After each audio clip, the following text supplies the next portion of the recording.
একসময় প্রায় ১.৫ কিলোমিটার প্রশস্ত ছিল বরগুনার খাগদর নদ। তবে গত ২ দশকে অব্যাহত দখল, দূষণ আর রক্ষণাবেক্ষণের উদাসীনতার কারণে ছোট হয়ে এসেছে নদটি। সেই সাথে নাব্যতা কমিয়ে হারিয়েছে স্বাভাবিক স্রোতধারা। নদের ১৫ কিলোমিটার ইতিমধ্যেই মরাখালে পরিণত হয়েছে। বাকি ৯ কিলোমিটারের মধ্যে মাত্র ৬ কিলোমিটার এলাকায় নৌযান চলাচল করে। বরগুনা সদরের সঙ্গে আমতলী, তালতলী ও পাথরঘাটা উপজেলাকে নৌপথে যুক্ত করা এই নদ অস্তিত্ব হারালে ঝুঁকিতে পড়বে স্থানীয় নৌযোগাযোগ। পাশাপাশি নদের সাথে যুক্ত ১৫টি প্রাকৃতিক খালও অস্তিত্ব হারাবে। ক্ষতিগ্রস্ত হবে স্থানীয় কৃষকরা। তাই নদটি রক্ষায় দ্রুত প্রশাসনের পদক্ষেপ চেয়েছেন স্থানীয় ও পরিবেশবাদীরা।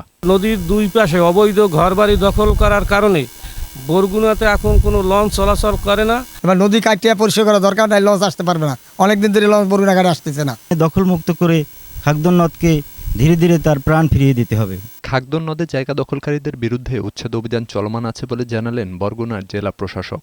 এটি যে অবৈধ দখলদার তাদের তালিকা তৈরি করা হচ্ছে এবং সেটা উচ্ছেদের জন্য প্রয়োজনীয় কার্যক্রম গ্রহণ করা হচ্ছে। চেষ্টা করব আমরা অবৈধ উচ্ছেদের কার্যক্রম দ্রুত গ্রহণ করতে। নাব্যতা সংকট কাটাতে নদটি পুনরায় খননের উদ্যোগ নেওয়া হবে বলেও জানান তিনি।